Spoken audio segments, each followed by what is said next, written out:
Hey everybody, welcome to FabFit Friday. I'm really excited because my audio is working, my lights are working, my camera's working. I have my two different cameras, and I'm excited to do a live stream without worrying about not having all this stuff set up. So I apologize for the slight delay because I had to turn everything back on, but I think we're good to go. I'm excited. I want to wish everybody a happy Passover and happy Easter. I know Passover, I think, starts tonight and it's Good Friday, so I know it's kind of a special day for a lot of people. So I just wanted to do a quick tutorial with you guys, and if you're not watching this live, I totally understand. You can catch it on the replay later. So that's that. I started doing a lighter sample. I'm wearing the tank that I showed in the picture to advertise what the technique is today. Alright, so here's what I want to show you guys today. We're going to start off with how to take out a triple cover hem if you make a mistake. And if you're wondering why we're starting with that, you'll see in a minute. Let me switch us over to my other view. Okay, so this is a new pattern I'm working on, and I'm doing a lot of testing for it. But you can see here I did a metallic triple cover hem across the seam to top stitch it down, and I really like the look of that. And then the design of, oh, that's in the front. It's also in the back too. So see, here's the, oh no, I'm sorry, this is the front actually. So this is what I want to show you how to do, make this top stitched triple cover hem. And you can see here I did it on this side already, but the problem is one of my needle threads was really loose and I didn't notice it until I was halfway around, so I started to take this out. So then I thought, ooh, I'll just wait and show you guys how to take out, the easy way to take out a triple cover hem. What I want to show you now is, if you have to take out a triple cover hem, instead of cutting all of the chain looper, this is the chain looper right here where I put my decorative thread. If you pick the needle threads from the back, it comes out fairly easily. Right, so once you get a tail of the needle thread, if you start to pull it, it comes loose. Okay, and then what it does is it releases the chain, and this is exactly how you would do a overlock stitch as well. So like if I reach in here and just find where it stopped like this, I'm not gonna waste your time showing you how to take out the whole thing, but I just wanted to show you, find the needle threads and then gently pull them along, and then that's what's going to release the chain thread. And I'm going to work along and fix this side. But again, I'm not going to take the whole time to show you. But you can see here, this is a good example of what we're going to be doing today. This triple cover hem. And what I'm going to do now is, because I was fussing with the one armhole, I kind of screwed up some of the stay tape. The knit stay tape fell off. So let me just give it another little press right here. So I've treated the whole neckline edge with knit stay tape. So that's actually the first step. So let me turn it inside out so you can see.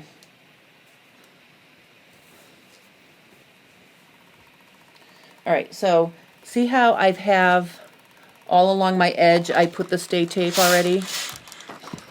I wanted to have this ready to go so it would be a nice, easy demo. I didn't want to have to torture you with a lot of painstaking ironing. But let me just give it a press again. If you're going to put stay tape on the edge of something, don't try it on afterward, because you'll stretch the edges and it will come back off. So the technique I'm showing you today is actually to finish the raw edge by just folding it under and top stitching it down instead of adding another strip of fabric or something to, you know, it's like a bias binding or something to wrap the edges. We're just going to turn the edges down and stitch them. And to prepare for that, I treated the edges with the stay tape. And you can see, I want to show you my shoulder seams. I did not put stay tape in the shoulder seam. And the reason why I didn't put it there is because by the time we fold both ends up, we're going to use a little piece of stay tape to hold the folded edges down, and I'll show you that in a minute. I cut little snips in the stay tape to allow it to conform to the shape of my curved neckline here. What we're going to do now to get this neckline ready is we're just going to press the neckline down 3/8 of an inch. And I'm just going to go around and press it.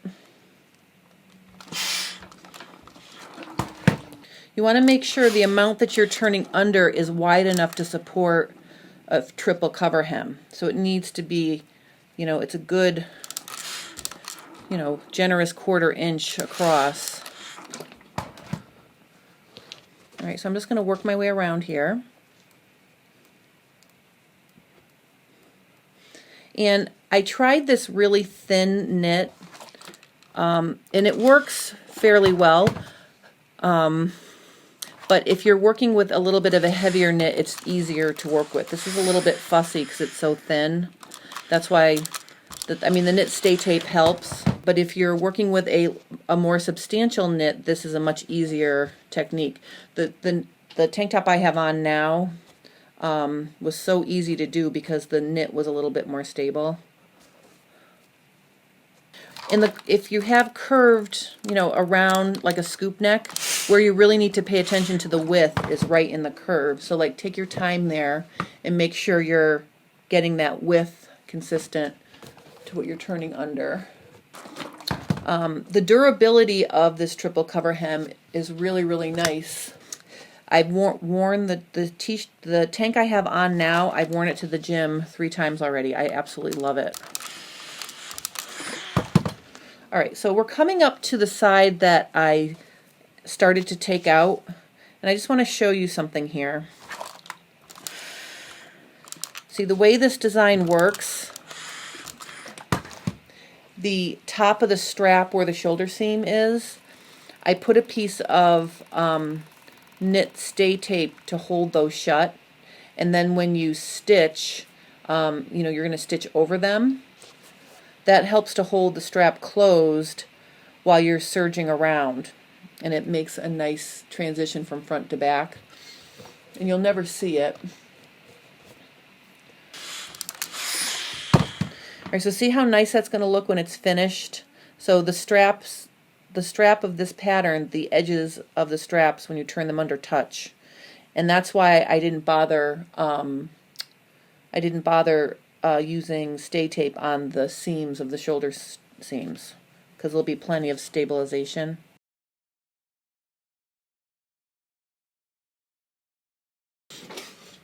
All right, so I have 3 needles in the front. Okay, so I'm using all 3, 1, 2, and 3 on this machine. And I threaded through the chain looper tension here, and then I also have my woolly nylon in the I've threaded it through the chain looper port. I do have a video on the YouTube showing how to thread for this, so if you have trouble threading for a cover hem, I can put the link to the video that shows how to set up.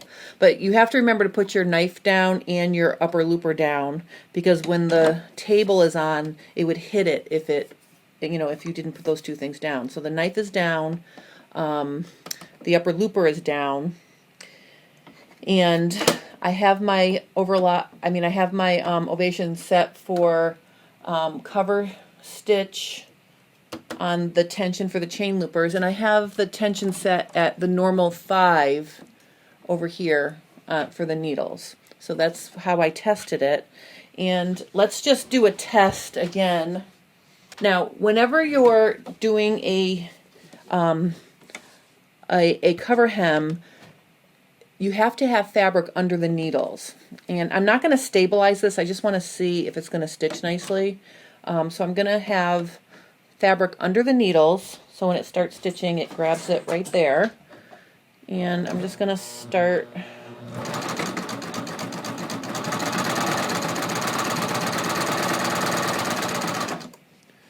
okay, and now the ovation you can chain off. A lot of other machines you can't chain off because the thread will break. So if you have a machine that does not chain off, I highly recommend, having a scrap that you can stitch onto. So if you don't have an ovation or a baby lock that you can chain off with, get yourself onto a second piece of fabric, and then you can cut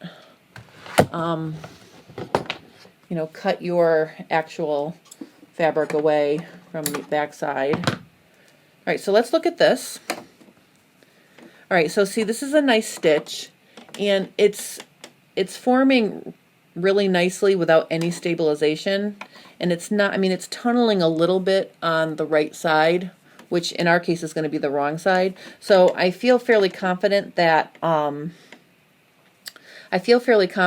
it's going to work nicely around the neckline because I have that knit stay tape in there, because it did okay-ish without any stabilization at all. Okay, so now what I'm going to do is I'm going to lift up my needles, and I'm just going to get out of here, I'm just going to pull these threads towards me, and then I'm going to pull it away, and I'm going to clip this. And then you see you have this mess, but you just have to tease the ones that aren't attached. So you should have 4 threads. But for the neckline, I think I'll start somewhere not as obvious. Maybe somewhere up, maybe near the top of the strap. And the thing about doing a triple cover hem is, oops, we want to be on the wrong side, okay? Because we want the chain looper to show on the right side. So I'm going to put my fabric in, and maybe I'll start just in front of the shoulder seam. Now on the ovation you have these indicator ridges, and the first 3, 1, 2, 3, correspond with my needles left, center, and right. So what I'm most concerned about, I don't really care so much if I get close to my raw edge on the turned under edge. What I want to do is make sure I sew a consistent distance from the folded edge, because that's what's going to look, that's what you're going to see from the right side, and that's where you want it to look even. So I'm going to start stitching with the indicator with the fold just so it extends past that 3rd indicator ridge. So this is what I'm watching for, and I'm going to have the folded edge be almost to the 4th one, but kind of centered between the 3rd and 4th. That's what I'm eyeballing to keep my top stitching straight. My stitch length is set on 3. And I'm just going to start stitching, and I'm going to put my speed monitor on the slow, because you really need to go slow when you're doing this. So I'm going to start stitching,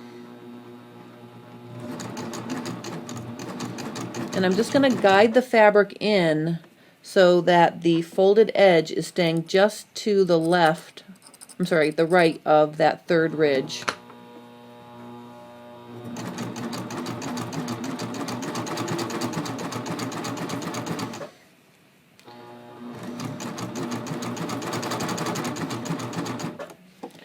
And I'm just going to make sure I'm not stitching anything else besides this folded edge.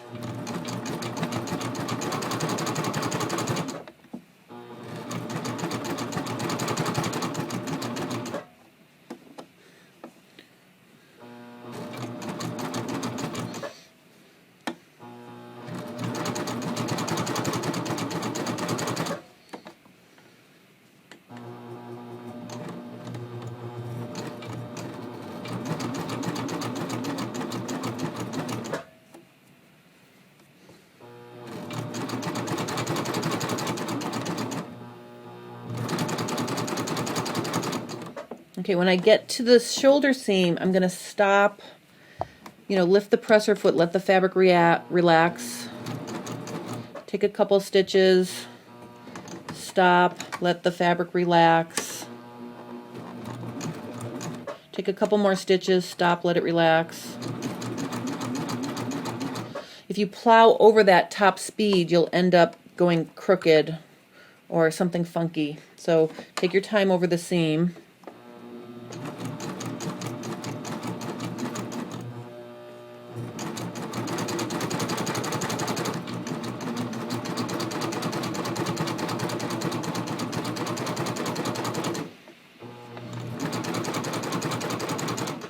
Okay, so now we've come to the shoulder.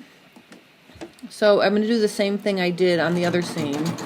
I'm going to stop, let the fabric relax, take a couple stitches, stop, let the fabric relax.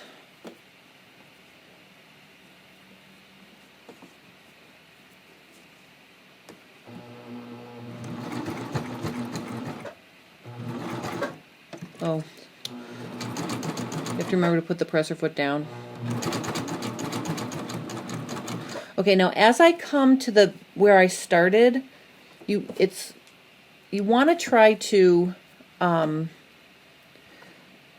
those indicator ridges up right with your stitching, and that way you'll be able to overlap the end precisely.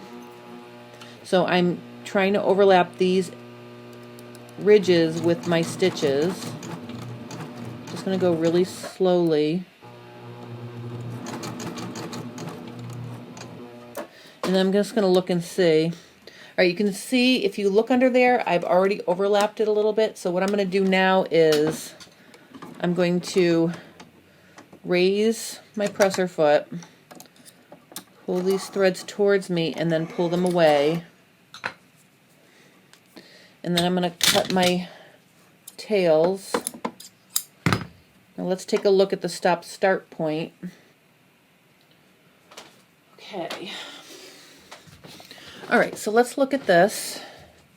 You can see my start-stop point is, you really can't even tell actually where I stopped and started. That's one of the nice things about doing the reverse cover hem on the right side of your fabric, because the chain looper has so much thread going on that you really can't tell, where I started and where I stopped as long as it's lined up. Okay, so that looks pretty nice. It's really pretty. And then let me just show you. I'm going to press this. Remember I said you don't want to touch the iron to woolly nylon because it will melt. Nylon melts. You want to give it some steam, but you don't want to touch it, and then you want to finger press it. Okay, so that's how it will look when it's finished. All right, so I'm going to pull all my threads to the wrong side, and I'm going to tie them. That's what I'm going to do. But if you're new and you're watching, if you're a new member, welcome, because we did get a lot of new members this week. I'm so happy. Thank you so much for joining. If this is your first time, welcome. And if you've been watching religiously with me, thank you, thank you, thank you. So have a happy holiday, either Passover or Easter, and I'll see you guys next week.